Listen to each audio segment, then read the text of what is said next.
कभी कभी ऐसा लगता है ना, जैसे दिमाग चल तो रहा है पर उसकी स्पीड कम हो गई है। वो पहले जैसी तेजी, वो शार्पनेस कहीं खो गई है। और ये कोई आम थकावट नहीं है जो एक रात की अच्छी नींद से चली जाए, ये कुछ और है। और ऐसा महसूस करने वाले अकेले नहीं हैं। इंटरनेट पर लोग बिल्कुल यही बात कह रहे हैं कि दिमाग बस काम नहीं कर रहा है, एक अजीब सी धुन छाई हुई है। तो ये एक असली और बहुत ही आम अनुभव बनता जा रहा है। अच्छा, जरा इन आंकड़ों पर नजर डालते हैं। ये वाकई में आंखें खोलने वाले हैं। न्यू इंग्लैंड जर्नल की 2024 की एक स्टडी बताती है कि कोविड के बाद जिन लोगों को शॉर्ट कोविड हुआ, उनके भी आईक्यू में 3 पॉइंट्स की गिरावट आई। जिनको लॉन्ग कोविड हुआ, उनमें 6 पॉइंट्स की, और जिन्हें आईसीयू केयर की जरूरत पड़ी, उनमें तो 9 आईक्यू पॉइंट्स तक की गिरावट देखी गई। 9 पॉइंट्स का मतलब पता है क्या है? इसका मतलब है दिमाग का कई साल पीछे चले जाना। पर कहानी में एक ट्विस्ट है। ये सब सिर्फ कोविड की वजह से नहीं हो रहा। येल की एक स्टडी ने इस ट्रेंड को ट्रेस किया और पाया कि ये सब तो 2016 से ही शुरू हो गया था। मतलब ये सिर्फ एक बीमारी का साइड इफेक्ट नहीं है, ये एक बहुत बड़ी हमारी पूरी सिविलाइजेशन से जुड़ी समस्या है, जिसे कोविड ने बस और ज्यादा बढ़ा दिया है। तो इस मॉडर्न ब्रेन फॉग को समझने के लिए हमें थोड़ा पीछे जाना होगा, इतिहास में, एक 100 साल पुराने रहस्य की तरफ, जो शायद आज के हमारे सवालों का जवाब दे सकता है। चलिए कल्पना करते हैं। साल है 1916। दुनिया पहले विश्व युद्ध की आग में जल रही है और उस युद्ध के मैदान में एक ब्रिटिश सैनिक है, हैरी फार। दुश्मन सामने है, उसे आगे बढ़ने का हुक्म मिलता है, लेकिन वो हिल नहीं पाता। वो अपनी जगह पर जैसे जम सा गया है। और जानते हैं इसका नतीजा क्या हुआ? उस पर कायरता का इल्जाम लगाया गया, उसे गिरफ्तार किया गया और इसे फायरिंग स्क्वाड के सामने खड़ा कर दिया गया। सजाए मौत। लेकिन हैरी अकेला नहीं था। पहले विश्व युद्ध में ब्रिटिश और कॉमनवेल्थ देशों के 306 सैनिकों को ठीक इसी वजह से, कायरता के आरोप में, उन्हीं की सेना ने मौत की सजा दे दी।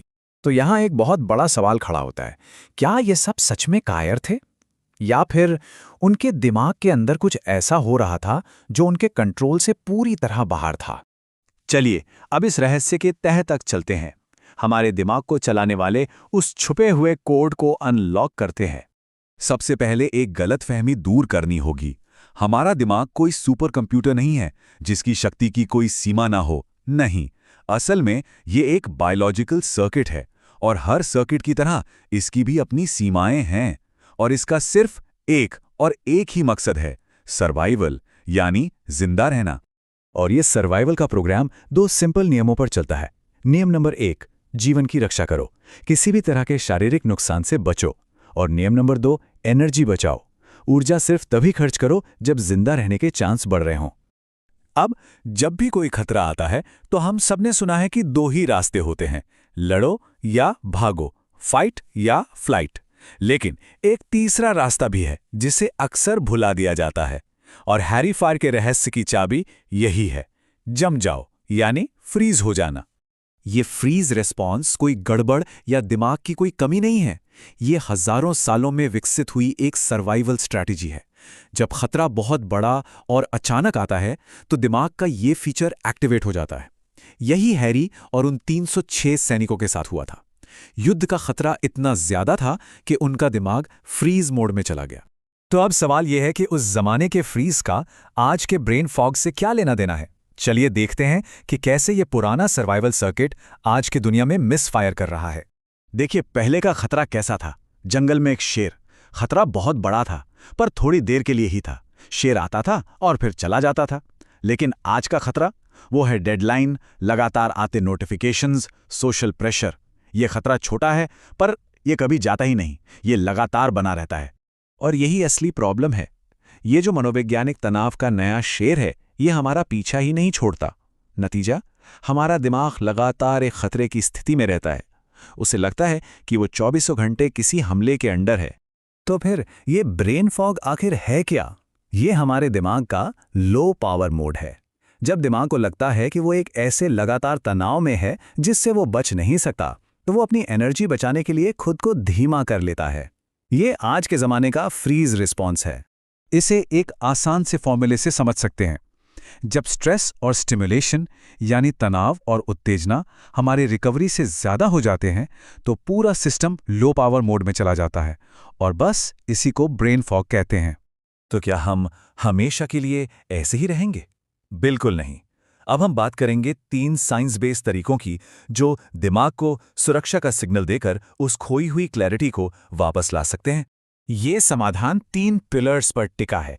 पहला है एक स्ट्रक्चर बनाना, दूसरा एक मिरेकल ब्रेन प्रोटीन को बूस्ट करना, और तीसरा दिमाग की डीप क्लीनिंग सिस्टम को समझना और उसे बेहतर बनाना। पहली स्ट्रैटेजी, एक स्ट्रक्चर बनाना। देखिए, हमारा दिमाग अधूरे कामों से नफरत करता है। यह हमारी मेंटल एनर्जी को चूस लेते हैं। तो रोज एक ही वक्त पर उठना, काम के लिए तय घंटे सेट करना, ये सब दिमाग को एक सिग्नल भेजता है कि चीजें कंट्रोल में हैं।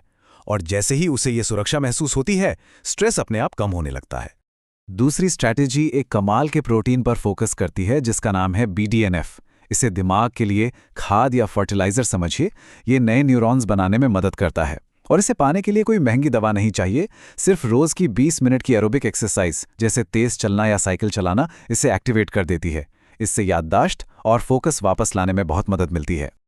और आखिर में तीसरी स्ट्रैटेजी, दिमाग की डीप क्लीनिंग। जब हम गहरी नींद में होते हैं तो हमारा ग्लिम्फेटिक सिस्टम एक्टिवेट हो जाता है।